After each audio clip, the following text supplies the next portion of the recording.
આવો ભજનમાં તો તમારું સ્વાગત છે. તો આજે આપણે સાંભળશું શ્રી ગણપતિ અથર્વશીર્ષનો પાઠ. ઓમ સ્વરૂપ શ્રી ગજાનન ગણપતિજીને નમસ્કાર છે. હે દેવ, તમે જ પ્રત્યક્ષ તત્વ છો, તમે જ બ્રહ્મરૂપ જગતના કરતા છો, તમે જ વિષ્ણુ રૂપ ધારણ કરતા છો અને તમે જ શિવરૂપ સંહાર કરતા છો. આ સમસ્ત સચરાચર બ્રહ્માંડમાં રહી તમે જ જગતમાં બ્રહ્મરૂપે વ્યાપક છો. હે ગજાનન, તમે જ સાક્ષાત આત્મારૂપ છો. હું યથાર્થ કહું છું, સત્ય કહું છું. તમે મારી રક્ષા કરો, બોલનારનું રક્ષણ કરો, સાંભળનારની રક્ષા કરો. આપના માટે વિદ્યાનું દાન કરનાર ગુરુ હું છું. આપના માટે જ્ઞાનાદિ ઉત્પન્ન કરનાર શિષ્ય પણ હું છું. મારું પૂર્વ દિશામાં રક્ષણ કરો, મારું પશ્ચિમ દિશામાં રક્ષણ કરો, મારું ઉત્તર દિશામાં રક્ષણ કરો, મારું દક્ષિણ દિશામાં રક્ષણ કરો, મારું ઉપરથી રક્ષણ કરો, નીચેથી રક્ષણ કરો અને તરફથી મારું રક્ષણ કરો. સર્વતો ભાવથી મારું રક્ષણ કરો. હે ગણપતિ, તમે વાણી રૂપ છો, તમે ચિત્ત સ્વરૂપ છો, તમે આનંદ રૂપ છો, તમે બ્રહ્મમય છો, તમે સચ્ચિત આનંદ રૂપે સચ્ચિદાનંદ અદ્વિતીય પરમાત્મા છો. તમે જ પ્રત્યક્ષ બ્રહ્મ છો અને તમે જ જ્ઞાન અને વિજ્ઞાન રૂપ છો. આ સમસ્ત ત્રિગુણાત્મક વિશ્વ તમારાથી જ ઉત્પન્ન થયેલ છે. તમારા આધારથી જ આ જગત સ્થિત રહેલું છે અને અંતે આ સકળ જગતમાં તમારામાં જ લય પામે છે. પુનઃ પણ આ સચરાચર જગત તમારાથી જ ઉત્પન્ન થાય છે.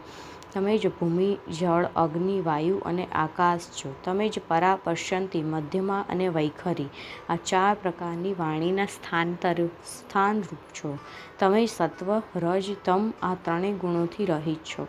તમે સ્થૂળ, સૂક્ષ્મ અને કારણ આ 3 દેહોથી દૂર છો. તમે ભૂત, ભવિષ્ય અને વર્તમાન આ 3 કાળોથી દૂર છો. તમે નિત્ય મૂલાધાર ચક્રમાં સ્થિત છો. તમે પ્રભુ શક્તિ, ઉત્સાહ શક્તિ અને મંત્ર શક્તિ આ 3 શક્તિઓથી સંયુક્ત છો. યોગીજનો નિત્ય તમારું ધ્યાન ધરે છે. તમે બ્રહ્મા છો, વિષ્ણુ છો, તમે રુદ્ર છો, તમે ઇન્દ્ર છો, તમે અગ્નિ છો, તમે વાયુ છો, તમે સૂર્ય છો, તમે ચંદ્રમા છો.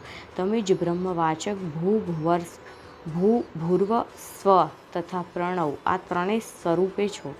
ગણ શબ્દના આદિ અક્ષર ગકારનો પ્રથમ ઉચ્ચારણ કરી અનંતર આદિવર્ણ અકારનો ઉચ્ચાર કરવો, ત્યારબાદ અનુસ્વાર આવે. આવી રીતે અર્ધચંદ્ર સમાન શોભિત જે ગમ છે તે ઓમકાર હોય, અર્થાત તેના આગળ પાછળ પણ ઓમકાર હોય. આ જ તમારા મંત્રનું સ્વરૂપ છે. ઓમ ગમ ઓમ. ગકાર પૂર્વરૂપ છે, અકાર મધ્યરૂપ છે અને અનુસ્વાર અંતઃરૂપ છે. બિંદુ ઉત્તમ રૂપ છે, નાદ સંધાન છે, સંહિતા સંધિ છે. આવી આ ગણેશ વિદ્યા છે. આ વિદ્યાના ગુણક ઋષિ છે. નિષૃત ગાયત્રી છંદ છે. અમે ગણપતિ દેવતા છે. આ મંત્ર પ્રમાણે છે. ઓમ ગમ ગણપતિ નમઃ. ઓમ ગમ સ્વરૂપ ગણપતિને મારા નમસ્કાર. એક દાંતવાળા ગણેશજીને અમે જાણીએ છીએ. વક્રતુંડનું અમે ધ્યાન ધરીએ છીએ. તે ગજાનન દંતી અમને જ્ઞાન અને ધ્યાનમાં પ્રેરિત કરે. ગણપતિ દેવતા એકદંત અને ચતુર્ભુજ છે. તે પોતાના 4 હાથોમાં પાશ, અંકુશ, રદ અને વરમુદ્રા ધારણ કરે છે. તેમના ધ્વજમાં મુષ્કનું ચિહ્ન છે. તે રક્તવર્ણા, લંબોદર, શર્પુકર્ણ તથા રક્તવસ્ત્રધારી એટલે કે લાલ રંગના વસ્ત્ર ધારણ કરેલા છે. લાલ ચંદન વડે તેમના અંગો સુશોભિત છે. તેઓ રક્તપૂર્ણ પુષ્પો વડે સુશોભિત છે.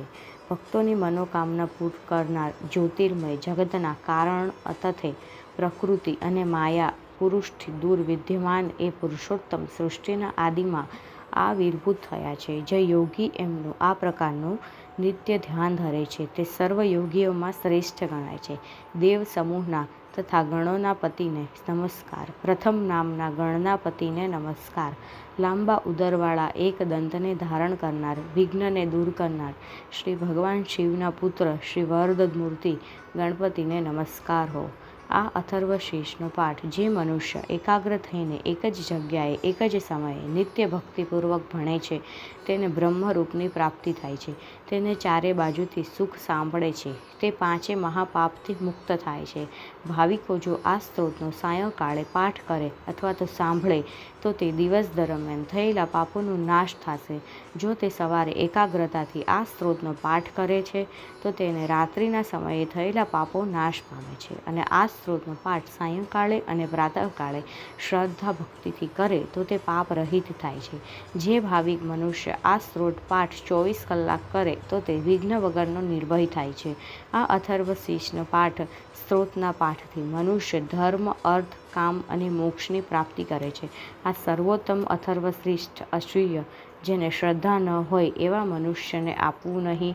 કદાચ મોહ લોભથી પરાણે અપાય તો પાપવાળો થાય છે. મનુષ્યને જે કામનાઓ હોય, જે મનોરથો હોય તે કામના અને મનોરથો આ અથર્વશીર્ષના 1000 પાઠ કરવાથી અવશ્ય સિદ્ધ થાય છે. આ અથર્વશીર્ષ સ્ત્રોત ભક્તિપૂર્વક ભણીને જે ભાવિક મનુષ્ય ગણપતિનો અભિષેક કરે છે તે ઘણી ઉત્તમ વાણી વધનારો થાય છે. જે ભાવિક મનુષ્યનો ચોથને દિવસે ઉપવાસ કરી આ સ્ત્રોતનો જપ કરે તેને ઉત્તમ વિદ્યાને પ્રાપ્ત થાય છે. એવું અથર્વણના મુનિ કથન કહે છે. આનો પાઠ કરનાર બ્રહ્મવિદ્યા ઉપરનું માયાનું આવરણ જાણી નિર્ભય બને છે. જે ભાવિક મનુષ્ય દુર્વા વડે ગણપતિનું પૂજન કરે છે તે કુબેર જેવો ધનવાન થાય છે. જે ભાવિક મનુષ્ય ડાંગરથી પૂજા કરે છે તે બુદ્ધિશાળી અને ઉત્તમ યશવાળો થાય છે. જે ભાવિક મનુષ્ય 1000 મોદકથી યજન પૂજન કરે છે તેને સર્વ મનોકામનાઓ શ્રી ગણપતિની પ્રસન્નતાથી પૂર્ણ થાય છે. અને જે ભાવિક મનુષ્ય ઘીવાળા સમિધો વડે અગ્નિમાં હોમ કરે છે તે ઈચ્છિત સર્વ પદાર્થથી પ્રાપ્તિ થાય છે. જે ભાવિક મનુષ્ય આ ગણપતિ અથર્વશીર્ષને પોતાને હાથે સ્વચ્છ અક્ષરે લખીને તેવા 8 લખાણ 8 બ્રાહ્મણને અર્પણ કરે છે